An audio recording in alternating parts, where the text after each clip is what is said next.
आपको बता देता हूँ।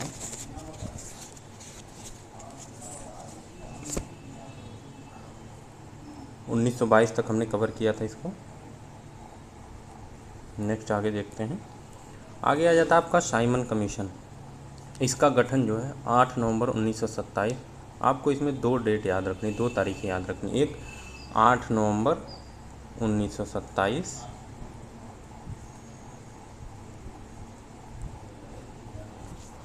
8 नवंबर 1927 और एक डेट आपको याद रखनी है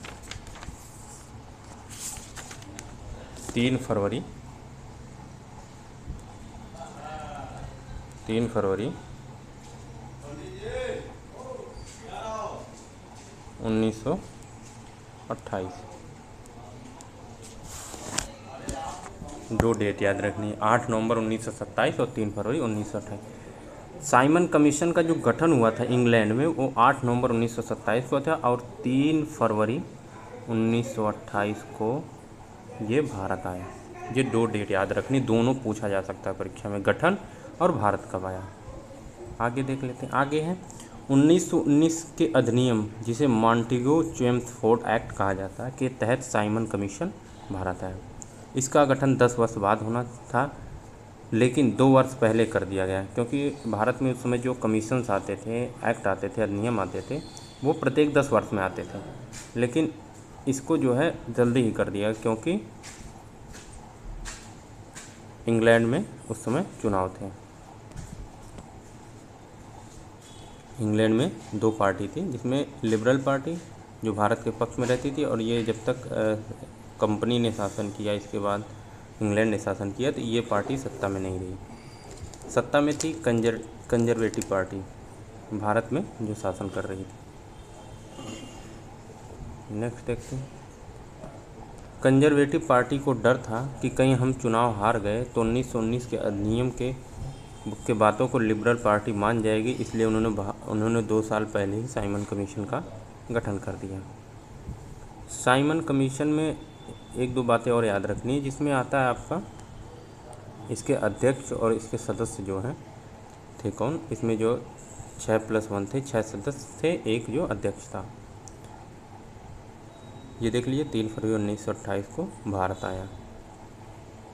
अन्य नाम श्वेत कमीशन, इसका जो है वाइट कमीशन भी नाम पड़ा, क्योंकि कोई भारतीय सदस्य नहीं था। मैं ब्रीफ में बता देता हूँ साइमन कमीशन के बारे में। साइमन कमीशन का गठन जो है आपका, यहाँ देख लीजिए 8 नवंबर 1927 को हुआ। साइमन कमीशन भारत कब आया? 3 फरवरी 1928। साइमन कमीशन किसके तहत लाया गया? तो 1919 के भारत शासन अधिनियम, जिसे मॉन्टेगू चेम्सफोर्ड अधिनियम भी कहा गया। ठीक, इसको श्वेत कमीशन भी कहा गया। श्वेत कमीशन, क्योंकि इसमें कोई भी भारतीय सदस्य नहीं था। अब भारतीय सदस्य नहीं था तो इसका विरोध होना तो स्वाभाविक है। चलिए नेक्स्ट देखते हैं। जब साइमन कमीशन भारत में लागू होता है 3 फरवरी 1928 को, साइमन कमीशन भारत में आने की डेट अलग है, लेकिन लागू होने की डेट आपकी 3 फरवरी, ये याद रखना। 3 फरवरी आने वाली डेट इम्पोर्टेंट नहीं है भारत में। ठीक है। साइमन कमीशन भारत में विरोध में कौन था? कांग्रेस थी, हिंदू महासभा थी जिसके अध्यक्ष वीडी सावरकर थे, लिबरल पार्टी थी, मुस्लिम लीग जिन्ना ने साइमन कमीशन वापस जाओ का नारा भी दिया। जिन्ना का यहाँ मेन मतलब था कि इसमें पाकिस्तान की कहीं बात नहीं की गई थी, इसलिए इन्होंने साइमन कमीशन का विरोध किया। समर्थन में कौन था? मोहम्मद शमी मुस्लिम लीग से अलग हुए थे, जस्टिस पार्टी मद्रास की, और डिप्रेस्ड क्लास एसोसिएशन अम्बेडकर की जो पार्टी थी वो भी, और यूनियनिस्ट जो है पार्टी पंजाब की, ये भी समर्थन में थी। इसका लाहौर में विरोध हुआ। जिसकी अध्यक्षता लाला लाजपत राय ने की, और सैंडर्स ने इन पर लाठीचार्ज करवाई, जिससे इनकी बाद में मृत्यु हो गई। ये आपको याद रखना है, ये इम्पोर्टेंट है। लाहौर में इसका जो विरोध प्रदर्शन हुआ था उसकी अध्यक्षता लाला लाजपत राय ने की थी और सैंडर्स ने लाठीचार्ज का आदेश दिया था। लखनऊ में विरोध गोविंद बल्लभ पंत, पंडित जवाहरलाल नेहरू, मद्रास में श्री राजगोपालाचारी, केरल में के केलप्पन। ये इम्पोर्टेंट नहीं है। और ये भी याद रखिए, साइमन कमीशन जो भारत में 2 बार आया था। साइमन कमीशन 8 नवंबर 1927 को गठन, 3 फरवरी 1928 को भारत आया। अब जो इसकी रिपोर्ट बनाई गई, इस कमीशन की जो यहाँ पे सारी चीज़ें, इसका अवलोकन हुआ, जो रिपोर्ट बनी वो 1930 में पेश हुई। और इसी रिपोर्ट के आधार पर इंग्लैंड में गोलमेज सम्मेलन का आयोजन होना था, राउंड टेबल कॉन्फ्रेंस।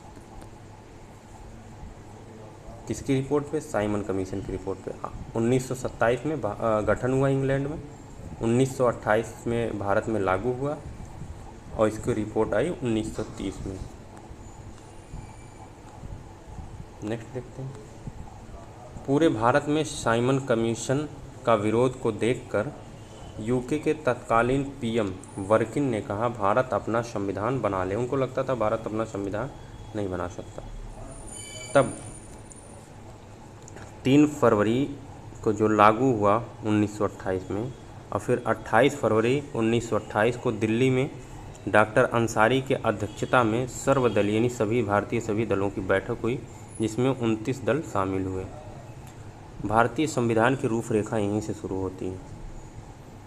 9 सदस्यीय एक समिति बनी, जिसके अध्यक्ष मोतीलाल नेहरू, सचिव जवाहरलाल नेहरू, अन्य सदस्य सुभाष चंद्र बोस, मंगल सिंह, एम जयकर हिंदू महासभा से,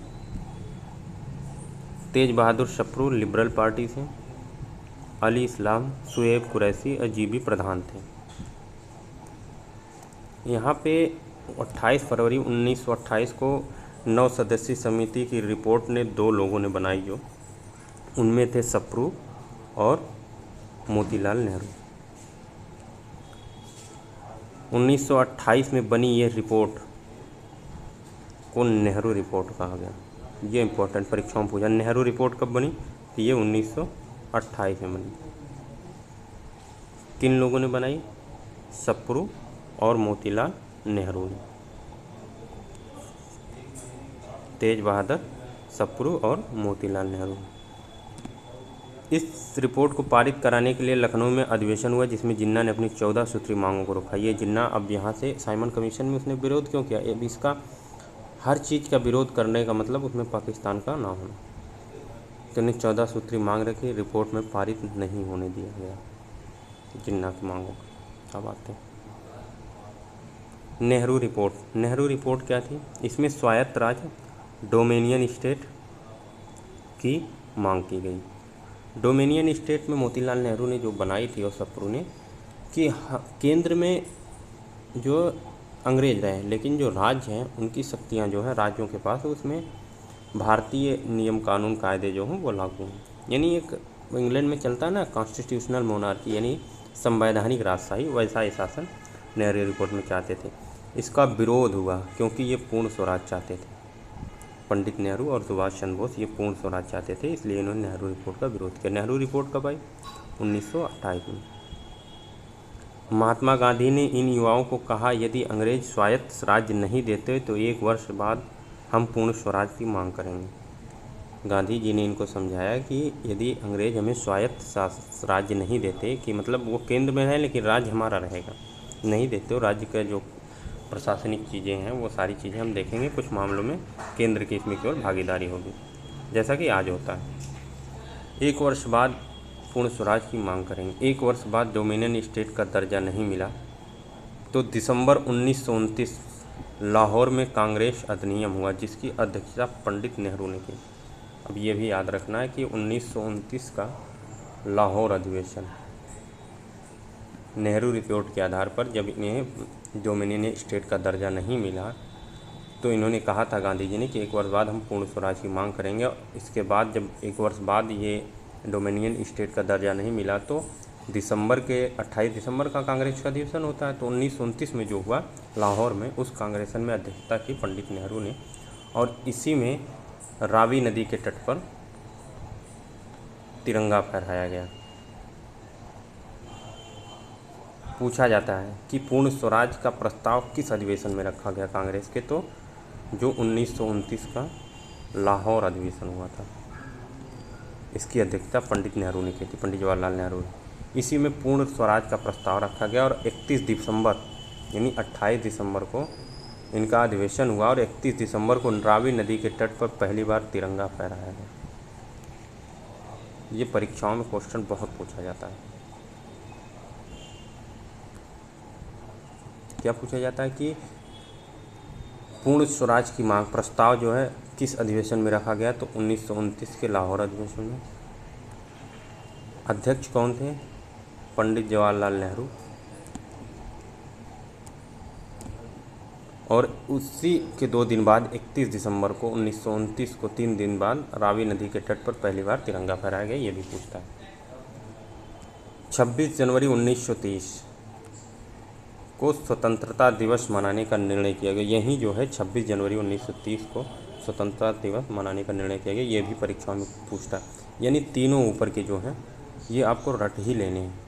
पूर्ण स्वराज का प्रस्ताव, 31 दिसंबर 1929 रावी नदी के तट पर पहली बार तिरंगा, और 26 जनवरी 1930 को स्वतंत्रता दिवस मनाने का निर्णय लिया गया। ये कब हुआ था? तो 1929 के कांग्रेस के लाहौर अधिवेशन में। अध्यक्षता किसने की थी? नेहरू जी ने, पंडित जवाहरलाल नेहरू जी ने। पहली बार कांग्रेस द्वारा सविनय अवज्ञा आंदोलन का नेतृत्व गांधी को दिया गया। यहाँ से सविनय अवज्ञा आंदोलन का नेतृत्व गांधी को दिया गया। तत्पश्चात गांधी जी ने आंदोलन से पहले तत्कालीन गवर्नर जनरल लॉर्ड इरविन के समक्ष अपने समाचार पत्र यंग इंडिया के माध्यम से अपनी 11 सूत्री मांग को 2 मार्च 1930 को रखा। लेकिन इरविन ने 11 सूत्री मांग को नहीं मानता है। तत्पश्चात सविनय अवज्ञा आंदोलन की बागडोर जो है, मतलब शुरू नहीं हुआ था, लेकिन बागडोर गांधी जी को कांग्रेस ने दे दिया। और इरविन जो है अपनी यंग इंडिया समाचार पत्र के माध्यम से गांधी जी इरविन के समक्ष तत्कालीन गवर्नर जनरल 2 मार्च 1930 को प्रस्ताव रखते हैं 11 सूत्री, जिसे इरविन मानने से मना कर देता और बाद में मानता ही है। तब जाके सविनय अवज्ञा आंदोलन ख़त्म होता है, जिसे गांधी इरविन पैक्ट कहा जाता है। आगे पढ़ाएंगे। 2 मार्च को प्रस्ताव रखा, मानने से मना कर दिया। तो 12 मार्च 1930 को गांधी जी ने डांडी मार्च यानी सविनय अवज्ञा आंदोलन शुरू किया। सविनय अवज्ञा आंदोलन ये नमक के विरोध में भी आंदोलन था, यानी नमक कानून तोड़ने के विरोध में भी आंदोलन था।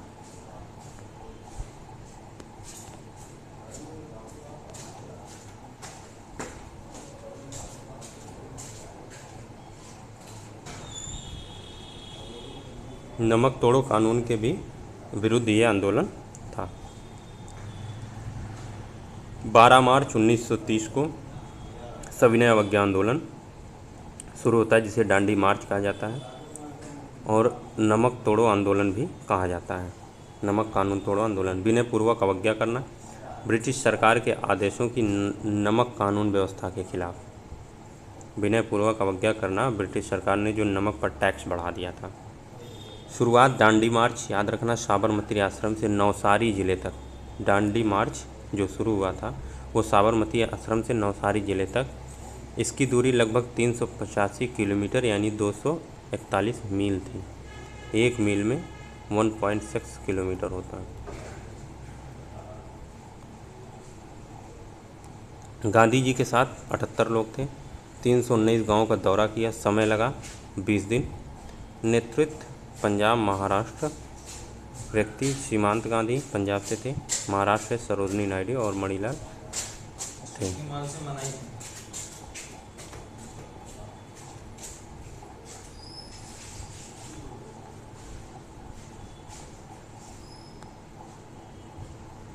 और देख लीजिए इस आंदोलन का नेतृत्व जगह जगह से हुआ, इम्पॉर्टेंट नहीं है। जिसमें केरल से केलप्पन, तमिलनाडु मद्रास से श्री राजगोपालाचारी, मणिपुर से जियलरांग आंदोलन चल रहा था इसमें, ये इम्पोर्टेंट है। जियलरांग आंदोलन, यदुनाथ गैडनगल्डू 13 वर्षीय रानी, ठीक है, सीमांत क्षेत्र। जियलरांग आंदोलन जो था उत्तर पश्चिम क्षेत्र में खान अब्दुल गफ्फार खां लाल कुर्ती आंदोलन का जो समर्थन कर रहे थे, चला रहे थे। नवीन चंद गढ़वाली के नेतृत्व में सेना भेजी अंग्रेजों ने, लेकिन नवीन चंद ने गोली चलाने से मना कर दिया और हवाई फायरिंग की।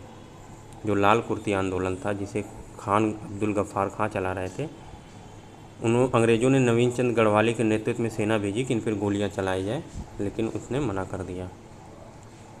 महाराष्ट्र धरासना में आंदोलन, और ये मना क्यों किया? क्योंकि सविनय अवज्ञा आंदोलन जो था उसकी अवज्ञा करना विनयपूर्वक, उसी के तहत ये सारी चीज़ें हुई। महाराष्ट्र धरासना में आंदोलन सरोजनी नायडू मणिलाल गांधी के पुत्र थे द्वारा चलाया जा रहा था। अमेरिकी पत्रकार वे मिलर ने अपने समाचार पत्र में इसे लिखा, ये सारी जानकारी। मणिपुर से चल रहे जियाल आंदोलन का नेतृत्व कर रहे नागालैंड यदुनाथ की हत्या अंग्रेजों द्वारा तत्पश्चात 13 वर्षीय गैडनगल्डू ने कमान संभाली। जेल जाने पर 1937 में पंडित नेहरू से मिले और रानी की उपाधि दी। ये जानकारी में याद कर लिए, बड़ी परीक्षाओं में पूछा जाता है, छोटी परीक्षाओं में ना के मात्र ही पूछा जाता है। ठीक। आंध्र प्रदेश में शिवरम बनाया गया। नमक बनाने के बाद यहाँ रुकते थे। M.R. जयकर तेज बहादुर शप्रू के सहयोग से 5 मार्च 1931 को गांधी इरविन समझौता, यानी गांधी इरविन पैक्ट होता था। हमने क्या कहा? Gandhi Irwin pact. 12 मार्च 1930 को शुरू हुआ सविनय अवज्ञा आंदोलन, नमक तोड़ो कानून आंदोलन। 5 मार्च,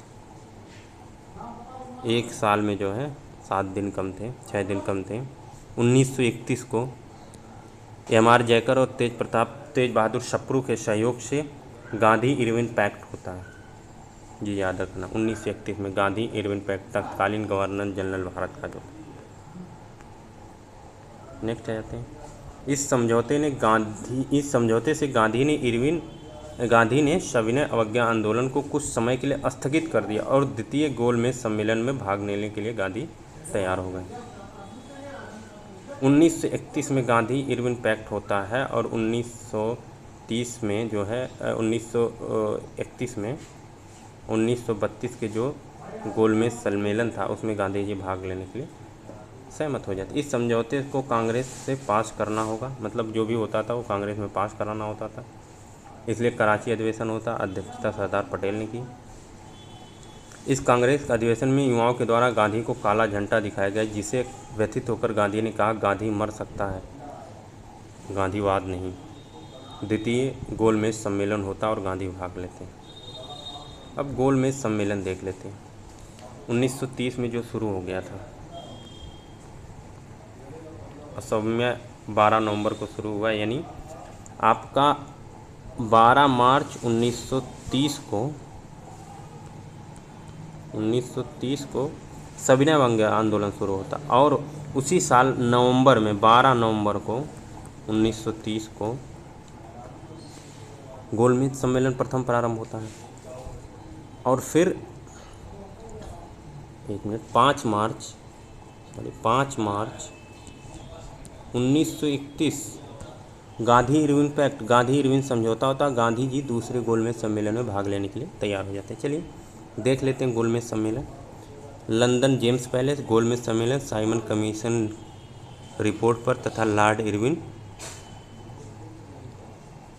के प्रयासों से गवर्नर जनरल। प्रथम गोलमेज सम्मेलन 12 नवंबर 1930 से 19 जून 1931 तक चला। उद्घाटन किंग जॉर्ज पंचम थे। अध्यक्ष रैमजे मैकडोनाल्ड PM इस समय थे। भारत के गृह सचिव सैमुअल डोर। भारत की समस्याओं को हल करने के लिए प्रतिनिधि भाग लिया नवासी, कांग्रेस ने भाग नहीं लिया। यानी जो प्रथम गोलमेज सम्मेलन था उसमें कांग्रेस ने भाग नहीं लिया। भाग लिया भारत से तेज बहादुर सप्रू लिबरल पार्टी से, M.R. जयशंकर हिंदू महासभा से, डॉक्टर अम्बेडकर दलित नेता। अम्बेडकर जी तीनों गोलमेज सम्मेलन में भाग लिया था।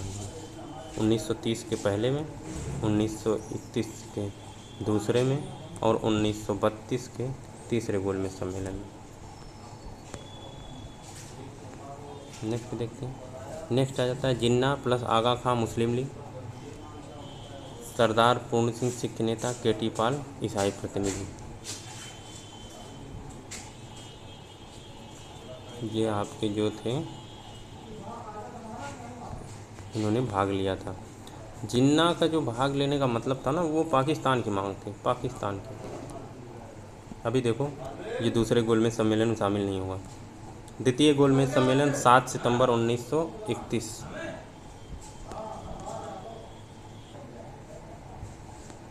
प्रथम गोलमेज सम्मेलन में 16 रियासतों ने भाग लिया, मैसूर, भोपाल, ग्वालियर, बड़ौदा के साथ। और प्रथम गोलमेज सम्मेलन असफल रहा।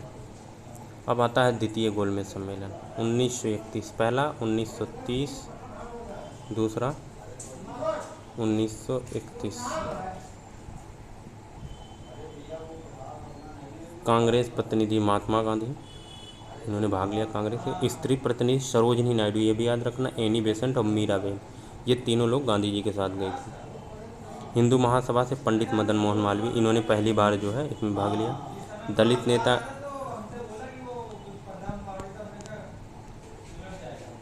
इसी समय देखिए जिन्ना ने यहाँ भाग लिया क्योंकि पहला जो राउंड टेबल कॉन्फ्रेंस था वो असफल रहा। गांधी जी ठहरे थे, ये देखिए इंपॉर्टेंट है, किंग्सवे पैलेस में। इसी समय फ्रैंको मार्टिन ने गांधी जी को अर्धनंगा फकीर कहा था। ठीक है, द्वितीय गोलमेज सम्मेलन में क्या कहा था? अर्धनंगा फकीर। इटली का जहाज वेसिटेनिया से गांधी जी भारत आए। गांधी जी ने इसे स्थगित कर दिया क्योंकि इसके द्वारा भारत को विभिन्न वर्गों में बांटने की कोशिश की जा रही थी। तत्पश्चात ब्रिटेन PM ने गुस्से में आकर सांप्रदायिक पंचाट की घोषणा की और भारत में प्रथम निर्वाचन की घोषणा की। अब यहीं से शुरू होता है पाकिस्तान का जन्म। जो लोग गांधी जी को कहते हैं कि गांधी जी ने भारत का बंटवारा किया, उन्होंने धार्मिक आधार पर बंटवारा किया, वो नहीं चाहते थे। ये अंग्रेज़ों की एक चाल थी। नेक्स्ट आते हैं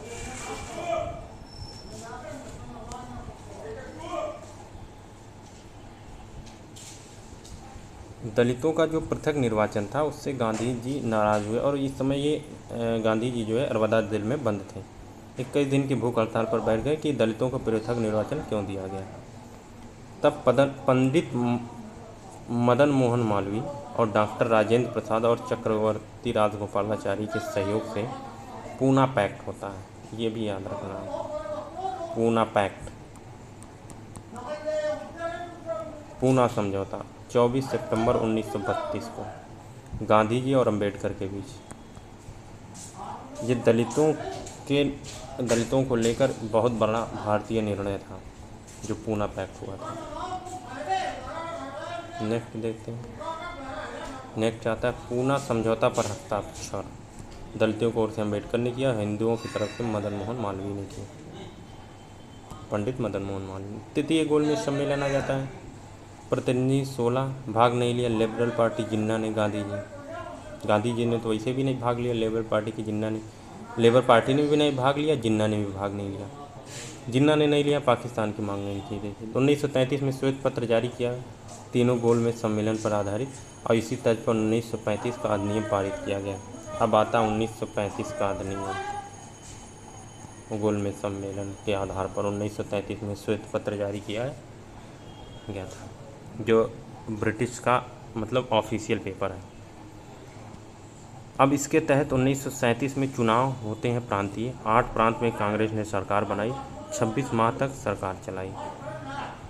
अब 1937 के प्रांतीय चुनाव को आप देख लीजिए, सारी चीज़ें जो आपको समझ में आ जाएंगी। पंजाब तथा बंगाल में मुस्लिम लीग सरकार बनाने में सफल रही। ठीक, नेक्स्ट देखते हैं। ये इतना इम्पोर्टेंट नहीं वनडे एग्ज़ाम के लिए, पूछ सकता है कि उन्होंने कब हुआ था, तो 1937 में जो प्रथम प्रांतीय चुनाव हुआ था। अब आता है द्वितीय विश्व युद्ध, प्रारंभ होता है 1939 में। बिना कांग्रेस या भारत की जनता से पूछे भारत को द्वितीय विश्व युद्ध में शामिल कर लिया गया। इसी कारण से कांग्रेस ने 8 प्रांतों से इस्तीफा दे दिया। 29-30 अक्टूबर 1939 को 22 दिसंबर 1941 को मुक्ति दिवस मनाया गया। मुस्लिम लीग ने मनाया, अंबेडकर ने धन्यवाद दिवस मनाया कि जब इन्होंने इस्तीफा दे दिया दूसरे विश्व युद्ध में, जब भारतीयों को बिना पूछे उनको जो है विश्व युद्ध में ढकेल दिया गया अंग्रेज़ों के द्वारा।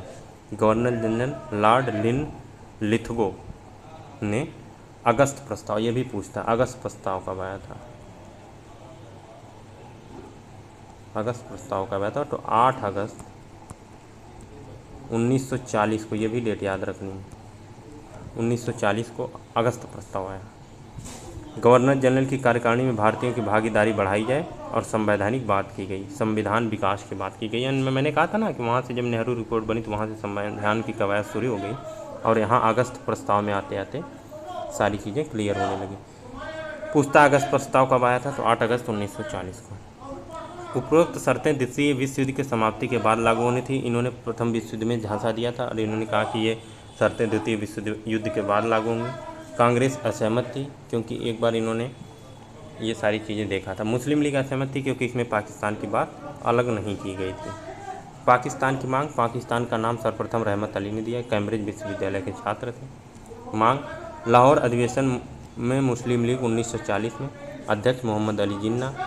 प्रस्ताव प्रारूप सिकंदर हयात खान, प्रस्तुत किया फजलुल हक, समर्थन खाजी कुजमा। पाकिस्तान का मतलब जान लीजिए, पी से पंजाब, ए से अफगानिस्तान, के आई से कश्मीर, एस से सिंध और टी एन से बलूचिस्तान। ये याद रखना।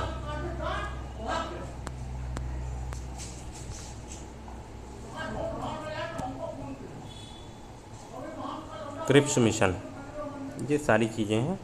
क्रिप्स मिशन 23 मार्च 1942 को आया, भारतीयों को मनाने के लिए मिशन आया ये। इसके सभी प्रावधान युद्ध बाद, फिर यहाँ इन्होंने कहा कि युद्ध बाद ये प्रावधान लागू होंगे, यानी जो पहला विश्व युद्ध हुआ था उसमें इन्होंने कहा हम आज़ादी दे देंगे, लेकिन इन्होंने ऐसा किया नहीं, खलीफा बनाया नहीं। जो मुस्लिमों का हेड होता था वो खलीफा होता, तो उन्होंने बनाया ही नहीं, खलीफा का पद ही समाप्त कर दिया। तब खिलाफत आंदोलन और असहयोग आंदोलन मिलकर जो है तेज़ी से आगे बढ़ा था ना। तो उन्होंने जो पहले विश्व युद्ध में नहीं माना, दूसरे में भी कह रहे हैं हम दूसरे युद्ध बाद मानेंगे। तो भारतीयों को लगा, कांग्रेस को लगा कि ऐसा होगा नहीं, क्योंकि ये पहली बार नहीं माने तो अब की बार भी नहीं मानेंगे अगर युद्ध जीत गए।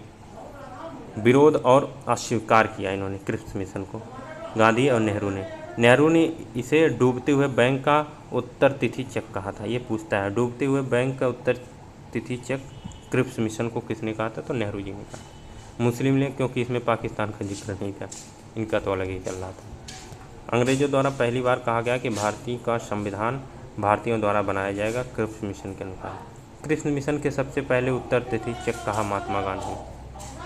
सबसे पहले महात्मा गांधी ने कहा उत्तर तिथि चेक, इसके बाद नेहरू ने कहा था, दोनों जी को याद रखना।